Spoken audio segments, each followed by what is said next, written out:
ನನ್ ಮಗನ ಅವನಿಗೆ ಜಸ್ಟ್ ಈಗ 25 ವರ್ಷ ಅಷ್ಟೇ. ಈ ಸ್ಕೂಲ್ ಸರ್ಟಿಫಿಕೇಟ್ಗಳಲ್ಲಿ 2 ವರ್ಷ ಜಾಸ್ತಿ ಕೊಟ್ಬಿಟ್ಟಿದ್ದ ತಪ್ಪಾಗಿ. ಈಗ ಒಂದು 29 30 ಬಿದ್ದದ ಅಷ್ಟೇ. ಸದ್ಯಕ್ಕೆ ನಾವು ಮದ್ವೆ ಮಾಡೋ ಅರ್ಜೆಂಟಲ್ಲಿ ಏನಿಲ್ಲ, ಆದ್ರೆ ಒಳ್ಳೆ ಕಡೆ ಸಂಬಂಧ ಸಿಕ್ಕಿದ್ರೆ ನೋಡೋಣ.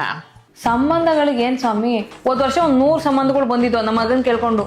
ಒಂದು ಜಾತಕ ಹೊಂದಾಣಿಕೆ ಆಗ್ಲಿಲ್ಲ. ಏನ್ ಮಾಡೋಣ, ಹುಡುಕ್ತಾ ಇದೀವಿ ನಾವುನುವೆ. ಲಕ್ಷಣವಾಗಿದ್ದಿ ಓದ್ಕೊಂಡಿರೋ ಸೊಸೆ ಸಿಕ್ಕಿದ್ರೆ ಸಾಕು, ಹೆಂಗೋ ಅವಾಗ ನನ್ ಮಗನು ಹೊಂದ್ಕೊಂತಾನೆ. ಅಯ್ಯೋ, ಕಂಡೋರ್ ತರ ಮನೆ ಸೊಸೆ ಮೇಲೆ ದಬ್ಬಾಳಿಕೆ ಮಾಡೋ ಜನ ನಾವ್ ಅಲ್ವೇ ಅಲ್ಲ.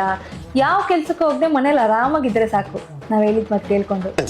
ನನ್ನ ಮಗ ಒಳ್ಳೆ ಕಂಪ್ನಿಲಿ ಕೆಲಸ ಮಾಡ್ತಿದ್ದಾನೆ, ವರ್ಷಕ್ಕೆ 20 ಲಕ್ಷ ಪ್ಯಾಕೇಜ್. ಏನೋ ನನ್ ಮಗನ್ಗಿಂತ ಗಂಡ್ ಸಿಗ್ತಾರ ಹೇಳ್ರಿ?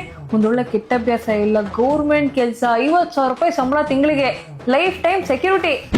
ಮೊನ್ನೆ ತಾನೇ ಕಾರ್ ತಗೊಂಡ, ಬೇರೆ ಏನೋ ಬಿಸ್ನೆಸ್ ಮಾಡ್ಬೇಕು ಅಂತ ಪ್ಲಾನ್ ಮಾಡ್ತಾ ಇದ್ದಾನೆ. ನನ್ ಮಗಂಗೆ ಕಾರು ಬೈಕು ಶೋಕಿ ಎಲ್ಲ ಇಲ್ಲ ಸ್ವಾಮಿ. ಒಂದೇ ಎರಡೇ ಇವಾಗಿನ ಆಕ್ಸಿಡೆಂಟ್ ಕತೆಗಳು. ಅಚ್ಚುಕಟ್ಟಾಗಿ ಬಸ್ಸಲ್ಲಿ ಹೋಗ್ತಾನೆ, ಬಸ್ಸಲ್ಲಿ ಬರ್ತಾನೆ, ಸೇಫ್.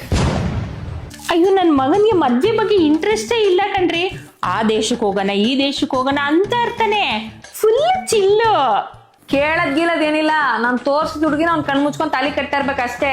ಆದ್ರೆ ಮದುವೆ ಹೆಣ್ಣಿನ ಮನೆಯವರೇ ಮಾಡ್ಬೇಕು, ನಾವ್ ಹೇಳ್ದಂಗೆ ಮಾಡ್ಬೇಕು. ಅಂತ ಯಾವ್ದಾದ್ರು ಸಂಬಂಧ ಇದ್ರೆ ಹೇಳಿ ಮಾತಾಡೋಣ.